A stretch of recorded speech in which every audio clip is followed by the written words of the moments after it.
수요 말씀 기도회 2024년 5월 22일입니다. 계속해서 이스라엘과 대체 신학 22과입니다. 예수님이 자신을 유대인의 왕으로 묘사하기 때문이다. 그래서 이스라엘은 교회로 대체될 수가 없고 역사적 이스라엘 이렇게 남아 있어야 한다는 그런 내용이 되겠습니다. 그동안 계속해서 반유대주의가 오늘날까지도 이스라엘 역사 지리적인 땅에서 사라지게 하려고 하는 일들이 많이 일어나죠. 대표적으로 이란이 이스라엘을 없애려고 하는 그런 앞장서 있는 그런 지금의 모습을 보게 됩니다. 반세기 전에는 독일의 히틀러가 유대인들을 다 없애려고도 했죠.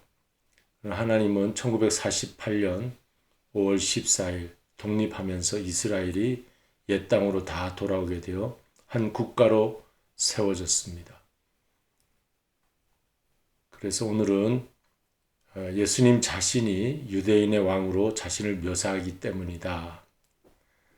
복음서의 예수님은 자신을 목자, 양의 문, 참포도나무, 하늘에서 내려온 생명의 떡, 생수, 길과 진리와 생명이라고 이렇게 말씀하시죠.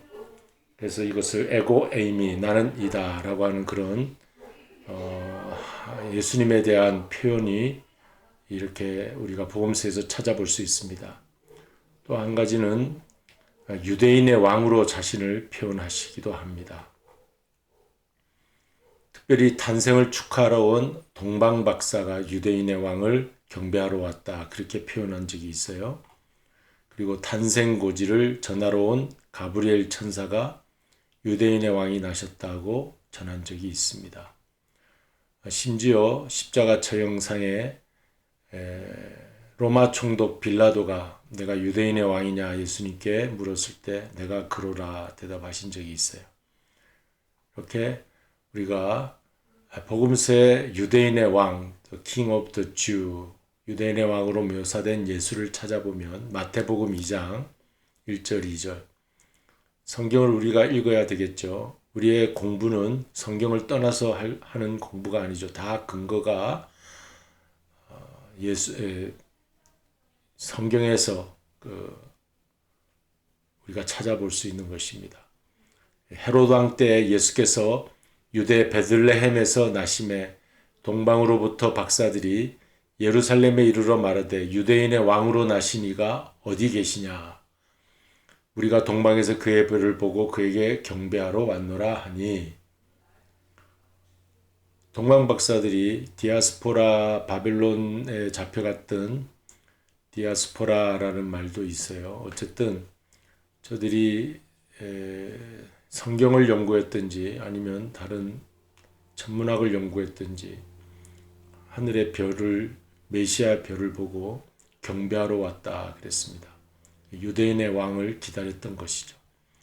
누가복음 1장 30절 33절 천사가 이르되 마리아여 무서워하지 말라 내가 하나님께 은혜를 입었느니라 보라 내가 잉태하여 아들을 낳으리니 그 이름을 예수라 하라 그가 큰 자가 되고 지극히 높으신 이의 아들이라 일컬어질 것이요 주 하나님께서 그 조상 다윗의 왕위를 그에게 주시리니 영원히 야곱의 집을 여기 야곱의 집은 이스라엘을 말합니다. 이스라엘을 왕으로 다스리실 것이며 그 나라가 무궁하리라 그랬어요. 이 천사는 소식 전하는 가브리엘 천사입니다. 그래서 아기 예수가 탄생하시는데 수태고지라고 합니다. 그 예수님이 다윗의 왕위를 이어서 이스라엘의 왕으로 등극하실 것이다. 그래 이제 마태복음과 같은 경우는 왕의 복음이라고도 하죠. 유대인의 왕으로 오신 분, 왕의 복음. 그렇게 종려나무 가지를 흔들면서 호산나 다윗의 자손 구세주여 그렇게 그 예루살렘 입성하실 때 왕으로 이제 들어오시는 모습을 유대인들이 반기는 그런 모습도 우리가 볼 수가 있습니다. 정확하게 복음서에서는 예수님을 유대인의 왕으로 이렇게 묘사하는데 그런 취급은 받지 못했어요. 왕의 취급은 받지 못하고 헤롯 왕에 의해서 혹은 빌라도에 의해서 조롱거리로 예수님을 이제 그리고 있는 이제 복음서를 우리가 보게 됩니다. 여기 마태복음 또 27장에 보면 그 머리 위에 이는 유대인의 왕 예수라 쓴 죄패를 붙였더라. 그리고 요한복음 19장에 빌라도가 패를 써서 십자가 위에 붙이니 나사렛 예수 유대인의 왕이라 기록되었더라. 예수께서 못 박히신 곳이 성에서 가까운 곳으로 많은 유대인이 이 패를 읽는데 히브리어와 로마와 헬라말로 기록되었더라. 종교적인 히브리어, 정치적인 로마, 그리고 헬라, 철학과 문화적인 헬라, 이런 모든 것을 아우러서 왕이시다. 이제 그런 뜻이 되겠죠. 유대인의 대제사장들이 빌라도에게 이르되 유대인의 왕이라 쓰지 말고 자칭 유대인의 왕이라 쓰라 하니 빌라도가 대답하되 내가 쓸 것을 썼다 하니라. 빌라도는 예수님을 직접 신문하면서 이분이 정말 유대인의 왕일 수 있다 하는 것을 느꼈을지도 모릅니다. 마태복음 27장 11절에는 예수께서 총독 앞에 섰음에 총독이 물어 이르되 내가 유대인의 왕이냐? 예수께서 대답하시되 내 말이 옳도다. 내가 그로다. 예수님은 빌라도 앞에서 많은 말씀하지 않으셨어요. 구차한 변명하지 않았습니다. 그러나 진리의 말씀, 진실한 말씀은 대답을 하셨어요. 그러니까 예수님이 여러 침묵 가운데 계시면서도 꼭 대답하신 것은 네가 유대인의 왕이냐 물었을 때 내가 그러다, 내가 그다, 내 말이 옳도다 이런 대답은 하셨어요. 그러니까 예수님은 유대인의 왕이신 것이 분명한 것이죠. 그래서 우리는 보통 종종 예수님을 영적인 왕으로만 인정하려는 경향이 많이 있습니다. 그러나 예수님이 마지막 재림의 주로 오실 때, 마지막 날 재림의 주로 오실 때 세상 나라의 왕으로 오시는 것이죠. 온 세상 나라의 왕으로, 진정한 왕으로 오시는 것이죠. 구태여 미국의 왕, 한국의 왕은 아니라 할지라도 온 세상의 왕으로 오시는 건 사실이에요. 그러면서 더 구체적으로는 당연히 그분은 온 세상의 왕이시고 이 말은 영적인 왕이며 동시에 실제적인 세상 나라의 왕이 되신다는 말입니다. 그리고 구체적으로는 유대인의 왕으로 오실 수 있다는 것입니다. 이스라엘의 왕으로. 주님은 공생의 기간 동안에 제대로 유대인의 왕으로 대접받아 보신 적이 없습니다. 조롱하는 자들이 주님을 향해 붙여준 별명이 유대인의 왕이라는 칭호입니다. 진정한 정말 왕 같은 분이셨기 때문에 그렇습니다. 예수님 자신도 유대인으로 나신 것이고 또 그 팔레스틴 이스라엘 땅에서 활동하셨기 때문에 저분은 정말 왕 같은 분이다. 그래서 유대인의 왕이다 이제 칭호를 붙였던 것이죠. 실제로 그 왕이신 그분이 죄패를 달고 십자가에 처형되셨어요. 그래서 이제 주님을 모욕하고 찔렀던 자들과 온 세계 사람들의 눈앞에 진짜 왕으로 나타나시고 스가랴 12장, 스가랴서는 14장까지 있는데 12장과 14장에서는 예수님의 재림의 메시아의 모습을 기록하고 있거든요. 그러니까 이 스가랴서가 우리가 많이 잘 읽지 않는 이제 선지서 중에 하나일 수도 있지만 우리가 다니엘서는 많이 읽고 이제 종말론에 대해서 연구하는 사람들이 다니엘서를 많이 읽습니다. 신약에서는 요한계시록을 많이 읽는데 사실은 이 스가랴서도 많이 읽을 필요가 있어요. 왜냐하면 이 스가랴서에는 예수님의 초림에 대해서 이제 9장은 초림에 대한 내용이 있고요. 낙이 타고 들어오신다는 말씀이 스가랴서 9장에 있습니다. 9장 9절. 그리고 스가랴서 12장과 특별히 14장에 가면은 예수님의 재림에 대한 이스라엘이라고 하는 한 나라 위에 예수님이 오십니다. 예루살렘 성 동쪽 감람산 위에 예수님이 재림의 주로 오신다는 말씀이 14장에 기록이 돼 있어요. 그래서 그때 오실 때 주님을 모욕하고 찔렀던 자들, 온 세계 사람들이 진짜 왕으로 오시는 분을 보게 될 것이다. 그 말씀이 이 말씀이에요. 읽겠습니다.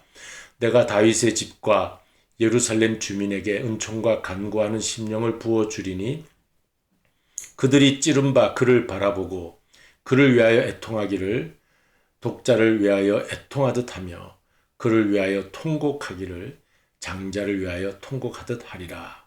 자, 이스라엘 사람들, 지금 국가적인 이스라엘 21세기에 사는 그들이 이제 아직도 예수님을 메시아로 인정하지 않는 그 사람들이 많이 있는데 재림의 주님이 오시는 것을 보면서 전 온 이스라엘이 회개하는 날이 오게 될 것입니다.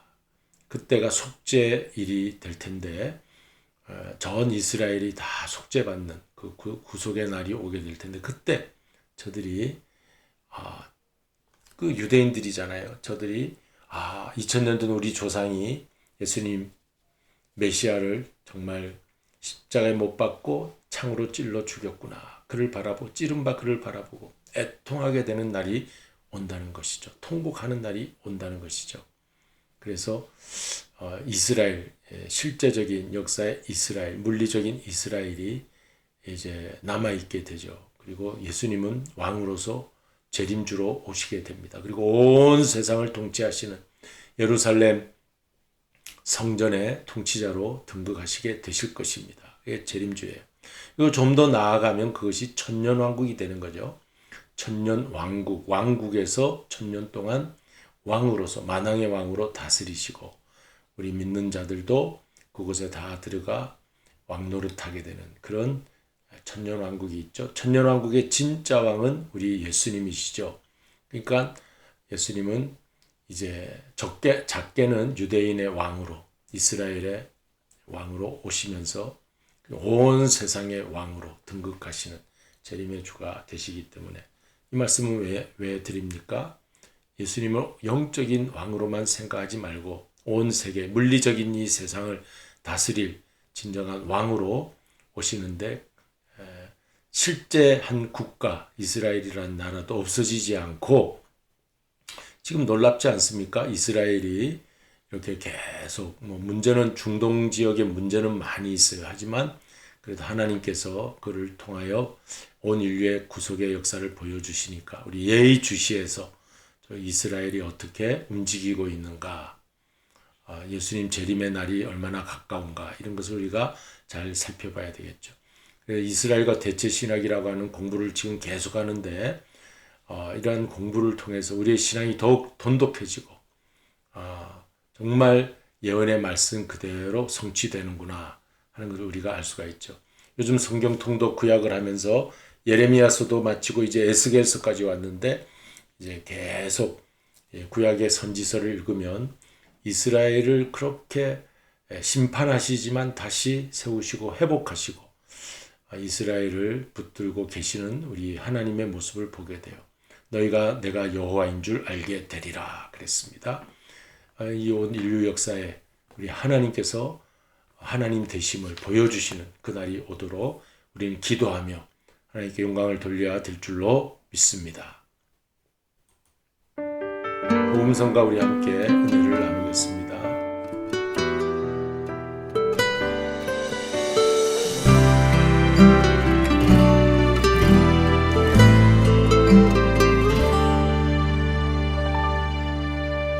슬픈 마음이 있는 자, 몸과 영혼 병든 자, 누구든지 부르시오. 예수 이름 부르시오. 그 이름을 믿는 자, 그 이름을 부르는 자, 그가 어떤 사람이든 그는 구원하리리.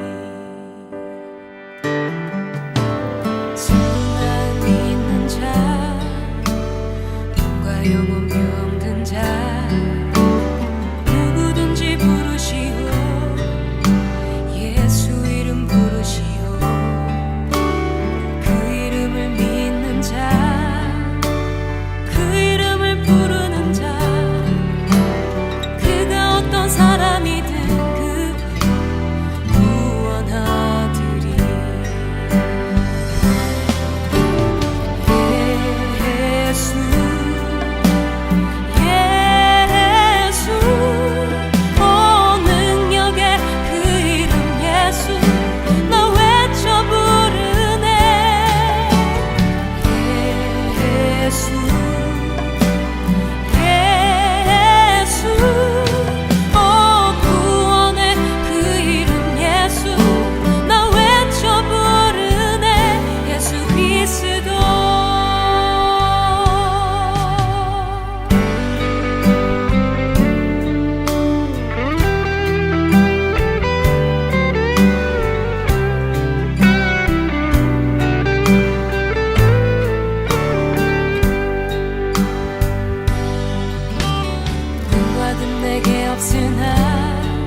나 가진 건 너에게 주니 능력의 이름 예수라 그 이름을 붙드시오 그 이름을 믿는 자 그 이름을 외치는 자 그가 어떤 사람이든 그는 주의 영광 보리라 예수 예수 오 능력의 그 이름 예수 나 외쳐 부르네 예수 예수 오 구원의 그 이름 예수 나 외쳐 부르네 예수 그리스도 우리에게 주신 영광의 이름 나 어찌 잠잠하리 세상에 크게 외쳐 부르시 나의 주 예수 그리스도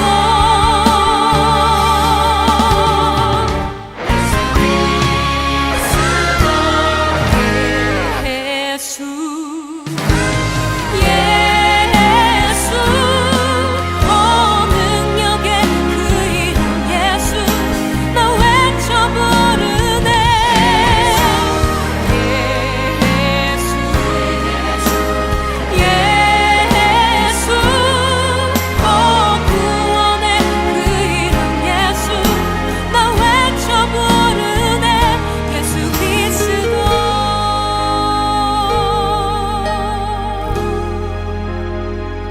예수 그리스도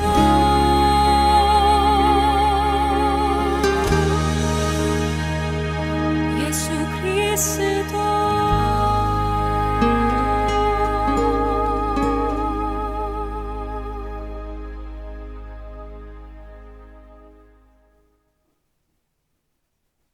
우리 기도하시겠습니다.